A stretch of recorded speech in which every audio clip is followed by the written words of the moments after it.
અલ્પેશભાઈ, ગણેશ ગોંડલે એક સભા યોજી હતી. સભા દરમિયાન જિગીશાબેન પટેલ, તમારા પર, મેહુલ બોગરા પર, બધા પર ઘણા બધા આક્ષેપો પણ કર્યા અને સાથે ચેલેન્જ ફેંકી અને ચેલેન્જ ફેંકતા એવું કહ્યું કે મારી ગાડી ગોંડલમાં જ હોય છે, જો માનું દૂધ પીધું હોય તો તમે આવી શકો છો ગોંડલમાં.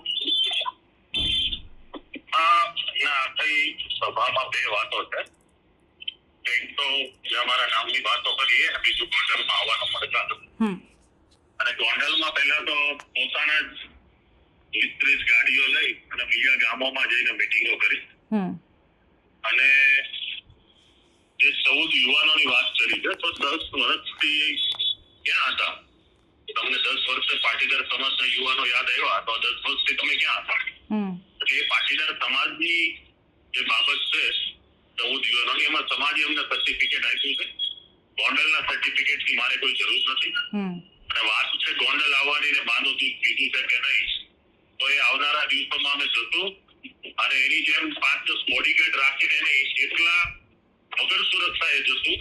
જ્યાં સમય સ્થળે જે કે ત્યાં જશું અને એ કઈ ના શકતા હોય તો સમય સ્થળને તારીખ અમે નક્કી કરશું. જ્યાં એની બેઠક હોય, જે એનો કહેવાતો ચોક હોય ત્યાં જશું. કેમ કે ગોંડલ તે કોઈની જાગીર નથી. ભગવતી સિંહ કુમારસિંહજીએ ખૂબ સારી રીતે ગોંડલનું નિર્માણ કર્યું છે, ગોંડલ ઘડ્યું છે અને આ ગોંડલમાં અમે ખૂબ વટતી જશું. કોઈના બાપની કે કોઈની જાગીર નથી, પેઢી નથી કે એમ કે ગોંડલ ના આવી શકો, અમે જશું, ગોંડલમાં જ જશું. સાથે અલ્પેશભાઈ, એમણે એવું પણ કહ્યું કે ગોંડલને બદનામ કરવા માટે 200-500 કિલોમીટર દૂર રહી અને સભાઓ કરે છે. ગોંડલના લોકો જેટલા ભયભીત છે, ગોંડલને બદનામ કરવાની ક્યાં જરૂર હોય? તો આવનારા દિવસોમાં ખબર પડશે ગોંડલને અત્યાર સુધી કોણે બદનામ કર્યું છે અને ગોંડલને ભયમાં રાખવાનું કાવતરું કોણે ઘડ્યું છે.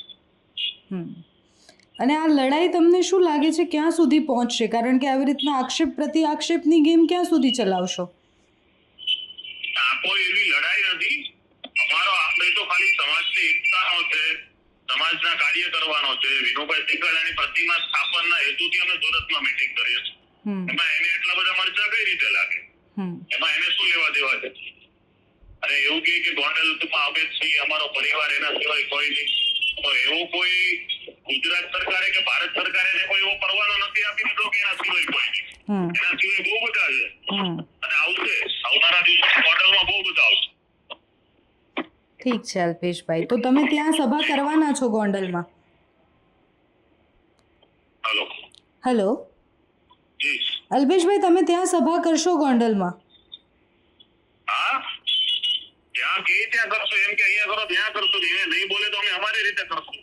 ગોંડલમાં સભાય કરશું, ગામે કામ કરશું, ગોંડલનો પ્રવાસય કરશું અને ગોંડલમાં ચાય પીશું. ઓકે અલ્પેશભાઈ.